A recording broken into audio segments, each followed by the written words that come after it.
जय श्री राम। कहा जाता है कि 84 लाख योनि के बाद मनुष्य का जन्म मिलता है। इस संसार में आनंदित रहने के लिए और ईश्वर की प्राप्ति के लिए हमें यह मनुष्य जन्म मिलता है। लेकिन मनुष्य को ऐसा लगता है कि इससे पहले जो समय था उस समय में मनुष्य सुख से जीवन व्यतीत करता था। ये सिर्फ हमारा मन का भ्रम है। ये सूर्य देव और पृथ्वी माता साक्षी है। चाहे कलियुग हो या सतयुग हो, मनुष्य दोनों समय में सुख और दुख का सामना करता था। ज्यादा नहीं, थोड़े इतिहास के पन्ने पलट कर देखेंगे तो हमें पता चलेगा कि 200-300 साल पहले मनुष्य इससे भी ज्यादा दुखी था। ये एक समय की बात है। एक गुरु के 2 शिष्य थे। दोनों किसान थे। भगवान का भजन पूजन भी दोनों करते थे। स्वच्छता और सफाई पर भी दोनों की आस्था थी। किंतु एक शिष्य बड़ा सुखी था, दूसरा शिष्य बड़ा दुखी था। एक दिन गुरु की मृत्यु हो गई। कुछ वर्षों के बाद दोनों शिष्यों की भी मृत्यु हो जाती है। दैवयोग से स्वर्गलोक में गुरु और शिष्य तीनों एक ही स्थान पर मिलते हैं, लेकिन यहाँ भी वही स्थिति थी जो पृथ्वीलोक में थी। जो शिष्य पृथ्वीलोक में सुखी था वह यहाँ भी प्रसन्नता का अनुभव कर रहा था, और जो शिष्य आए दिन क्लेश कलह आदि के कारण पृथ्वीलोक में जो अशांत रहता था वह यहाँ भी अशांत दिखाई दे रहा था। दुखी शिष्य ने गुरुदेव के नजदीक जाकर कहा, भगवान, लोग कहते हैं ईश्वर भक्ति से स्वर्ग में सुख मिलता है, पर हम तो यहाँ भी दुखी ही है। इसका कारण क्या है गुरुदेव? गुरु ने गंभीर होकर अपने शिष्य को उत्तर दिया कि वत्स, ईश्वर भक्ति से स्वर्ग तो मिल सकता है, पर सुख और दुख हमारी मन की देन है। हमारे मन के विचार है, हमारे मन की भावना है। अगर हमारा मन शुद्ध है तो नरक में भी सुख है, और अगर हमारा मन शुद्ध नहीं है तो स्वर्ग में भी दुख है मिलेगा। स्वर्ग में भी कोई सुख नहीं मिलेगा। मनुष्य हमेशा सुख और दुख के विचारों में जीवन व्यतीत करता है।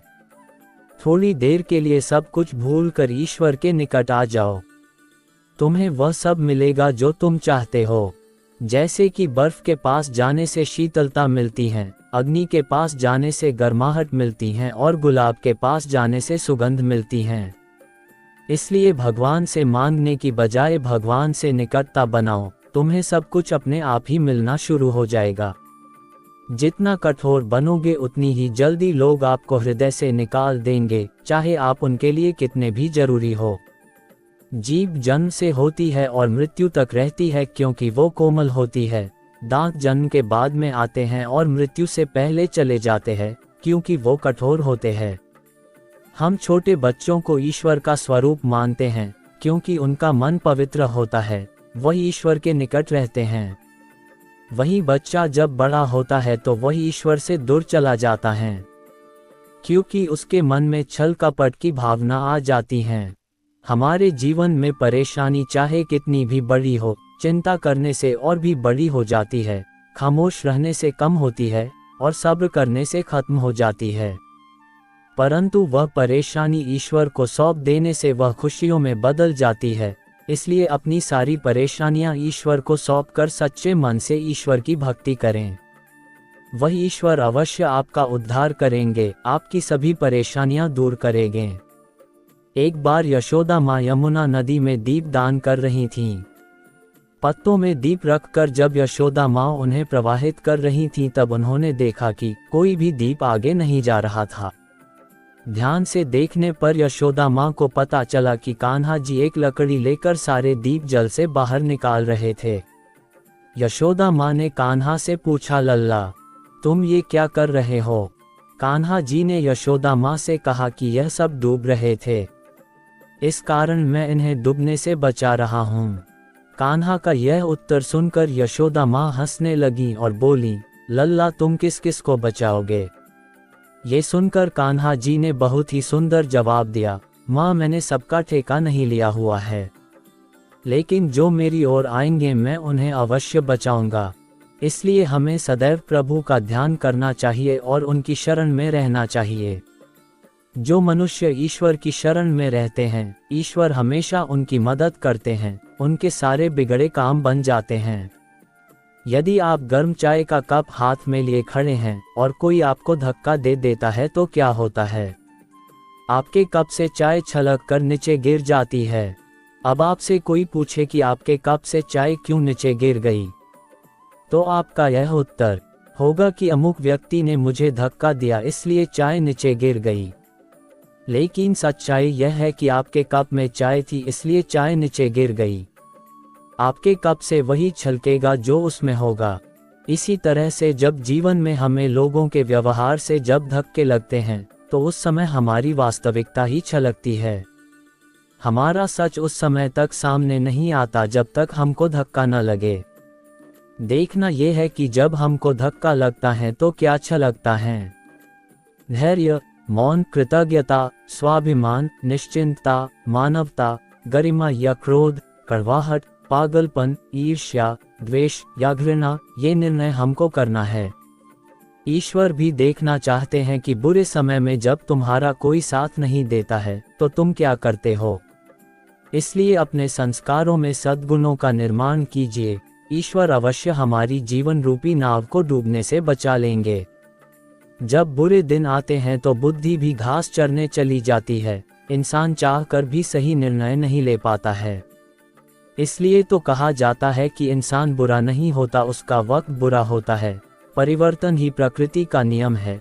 इसलिए जो पीछे छूट गया उसका शोक मनाने की जगह जो आपके पास है उसका आनंद उठाना सीखिए। जीवन में दुखी रहना है तो ये सोचो कि कौन दुखी है, कहाँ दुख है और क्यों दुखी है। और यदि जीवन में हमेशा आनंदित रहना है तो ये सोचो कि अगर ईश्वर है तो जीवन में सब ठीक है। हम जैसा सोचते हैं ब्रह्मांड से हमें वैसा ही मिलता है, इसलिए हमेशा अच्छा सोचिए। एक बात हमेशा याद रखिए, इस संसार में दो प्रकार के व्यक्ति स्वर्ग से भी ऊपर स्थित होते हैं। एक वो जो व्यक्ति शक्तिशाली होकर भी क्षमा कर देते हैं और दूसरे वो व्यक्ति जो दरिद्र होकर भी कुछ दान करते हैं। मनुष्य के मन में जब तक सुख, मान, बड़ाई, सम्मान आदि की कामना है तब तक मनुष्य का अहम नहीं जाता है, और जब तक मनुष्य का अहम नहीं जाता है तब तक मनुष्य को भगवत प्राप्ति संभव नहीं हो सकती है। जीवन में जब भी हम खराब दौर से गुजरते हैं तब मन में यह विचार जरूर आता है कि परमात्मा मेरी परेशानी क्यों नहीं देखता है, मेरे दुख क्यों नहीं कम करता है। पर याद रखना, जब परीक्षा चल रही होती है तब शिक्षक मौन रहते हैं। इसी तरह से हमारे जीवन में भी जो बुरा समय चल रहा है ये हमारी परीक्षा का समय चल रहा है। ईश्वर सब देख रहे हैं, उन्हें सब पता है, वहीं ईश्वर हमारी मदद करेंगे। मत सोच कि तेरा सपना क्यों पूरा नहीं होता, हिम्मत वालों का इरादा कभी अधूरा नहीं होता। जिस इंसान के कर्म अच्छे होते हैं उसके जीवन में कभी अंधेरा नहीं होता है। जीवन में हम कितने सही और कितने गलत है ये सिर्फ दो ही शख्स जानते हैं, परमात्मा और हमारी अंतरात्मा। एक बार श्री कृष्ण एक भक्त के घर स्वयं पधारे। कृष्ण ने भक्त से पूछा, ये घर किसका है? भक्त ने उत्तर दिया, प्रभु आपका है। श्री कृष्ण ने पूछा, ये गाड़ी किसकी है? भक्त ने कहा, आपकी है। फिर श्री कृष्ण ने हर एक वस्तु के बारे में पूछा। भक्त का एक ही उत्तर मिलता था, आपकी है प्रभु। यहाँ तक कि घर के सभी सदस्यों के लिए भी पूछा, भक्त का फिर भी वही जवाब मिला, आपके हैं प्रभु। श्री कृष्ण ने फिर पूछा, तेरा शरीर किसका है? भक्त ने उत्तर दिया, आपका है प्रभु। फिर घर के पूजा स्थान पर जाकर श्री कृष्ण जी अपनी तस्वीर की ओर इशारा करते हुए पूछते हैं, ये तस्वीर किसकी है? इस बार भक्त ने सच्चे मन से उत्तर दिया। भक्त आंखों में आंसू लिए बोला, सिर्फ यही मेरे हैं, बाकी सब आपका है भगवान।